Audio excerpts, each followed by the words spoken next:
আমি শুরু করবো বিমল শঙ্করবাদাকে দিয়ে। বিমল, তো এর আগে একাধিক বিষয় রয়েছে, নিঃসন্দেহে আজকে কংগ্রেসের মুখপাত্র রয়েছেন, মহাকুম্ভ, মৃত্যুকুম্ভ নাকি অন্য কিছু, তা নিয়ে কংগ্রেসের তরফ থেকে নানা ধরনের কথা শুনতে পেয়েছি আমরা।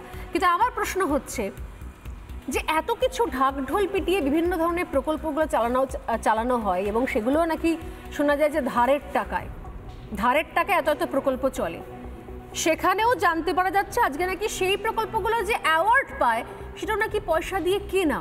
মানে আমি জানি না যে এগুলোর শেষ কোথায়, মানে আর কত মিথ্যাচার। যদিও এটা বলার সঙ্গে সঙ্গে হিরণকে স্বাধিকার ভঙ্গের নোটিশ দিয়েছে, কিন্তু এই যে স্কচ পুরস্কার নিয়ে যে বিতর্কের জায়গা তৈরি করে দিলেন হিরণ, এক্ষুনি বিতর্কের আগুনে জল ঢালা সম্ভব? আদৌ রাজ্য সরকারের কাছে অতখানি জল আছে বিতর্কে ঢালার মতো?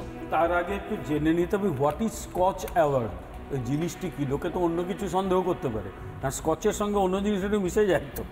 Scotch award is an independent civilian honor in India that recognizes people, projects and institutions that have contributed to positive social and economic change. এটা দেয় স্কচ গ্রুপ ইত্যাদি ইত্যাদি। কথা হচ্ছে যে এর আগে একটা পুরস্কার নিয়ে খুব হাসাহাসি হয়েছিল, আমাদের রাজ্য নাকি সম্মিলিত জাতিপুঞ্জ থেকে একটা কিছু বিরাট অ্যাওয়ার্ড পেয়ে গিয়েছিল। তারপর আবার বছর দুয়েক আগে দেখলাম আরেকটা অ্যাওয়ার্ডের একটা অদ্ভুত সার্টিফিকেট দেখলাম, তার 5খানা বানান ভুল ছিল। আমরা সম্মিলিত জাতিপুঞ্জ অ্যাওয়ার্ড দিলে 5খানা বানান ভুল কী করে থাকে? পরে দেখা গেল তার সঙ্গে তার কোনো মিলই নেই, এখানে কি সেই সব ফেক কাণ্ড কারখানা করেছিল।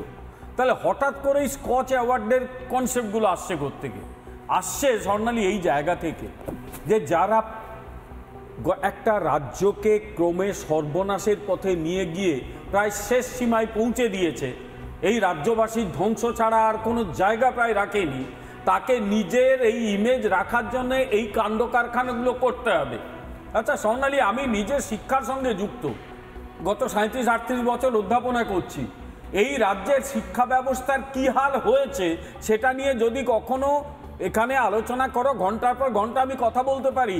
হায়ার এডুকেশনে কি হাল হয়েছে, আর সেই শিক্ষা ব্যবস্থা পেয়েছে স্কচ অ্যাওয়ার্ড 2022 সেই শিক্ষা ব্যবস্থায় স্কচ অ্যাওয়ার্ড, যেখানে প্রাক্তন শিক্ষামন্ত্রী কোমরে দড়ি দিয়ে জেলে নিয়ে যাওয়া হয়েছিল বা হয়েছে এখনো, সেটা স্কচ অ্যাওয়ার্ড পেয়ে গেল। এক দ্বিতীয় কথা হচ্ছে যে এখানে অধিকাংশ কলেজগুলো বা স্কুলগুলো মাধ্যমিকে ছাত্র কমেছে ভয়ঙ্কর হারে।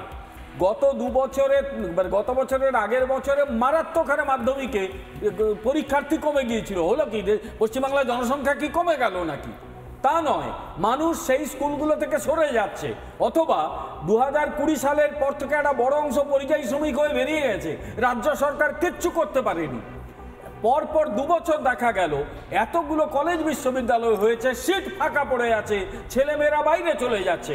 আমি আজকে এখানে একদম চ্যালেঞ্জ করে বলে যাচ্ছি, আমাদের সময় আমরা যখন পড়াশোনা করেছি পোস্ট গ্র্যাজুয়েট, আমাদের কিছু বন্ধু বান্ধব দিল্লি জওহরলাল নেহরু ইউনিভার্সিটি বা দিল্লি ইউনিভার্সিটিতে পড়তে যেত। এখন যারা আন্ডার গ্র্যাজুয়েট পড়ে তারা প্রথমে খোঁজে দিল্লির কলেজ, তারা প্রথমে খোঁজে মহারাষ্ট্রের কোন কলেজ, ব্যাঙ্গালোরের কোন কলেজ। এখানে কেউ পড়তে আসে না, এখানে পড়তে আসে না, বাইরে থেকে তো আসা দূরের কথা। আমারই এক বন্ধুকে নিজের লোকেরাই পড়ে না, এমনকি এখানকার স্কুলের ক্ষেত্রে লোকে বাইরে চলে যাচ্ছে। আমি তো বলছি অন্ধ্রপ্রদেশে বিশাখাপত্তনমে একটা স্কুল আছে, খুব ভালো স্কুল, এখানে বহু লোকে পড়তে যায় ওখানে এখনো। আমি আসছি, লাস্ট লাইন বলি, সেটা হচ্ছে যে এই এডুকেশনকে কেন্দ্র করে পশ্চিমবাংলার যে সম্মান ছিল, যে গোটা ভারতের চোখে, পৃথিবীর চোখে বাঙালির যে সম্মান ছিল, শিক্ষিত বাঙালি, সেটা শুধু গুড়িয়ে দেয়নি এরা, গোটা সিস্টেমটাকে একদল অশিক্ষিতের হাতে, লোকের হাতে তুলে দিয়েছে। সিস্টেমটা ধ্বংস হয়ে গেল। লজ্জা লাগে। এই কিছুদিন আগে আমি কুম্ভ মেলা থেকে ফিরলাম, লোকে সবাই জিজ্ঞেস করছে কি হলো তোমার, আপনাদের রাজ্যে হচ্ছে। লজ্জা লাগে। আমি আসছি। নানা ধরনের কন্টেন্ট দেখার জন্য লাইক করুন, শেয়ার করুন আমাদের ফেসবুক পেজ, সাবস্ক্রাইব করুন আমাদের ইউটিউব চ্যানেল। পাশাপাশি অন্যান্য ব্রেকিং নিউজের জন্য অবশ্যই চোখ রাখুন রিপাবলিক বাংলায়।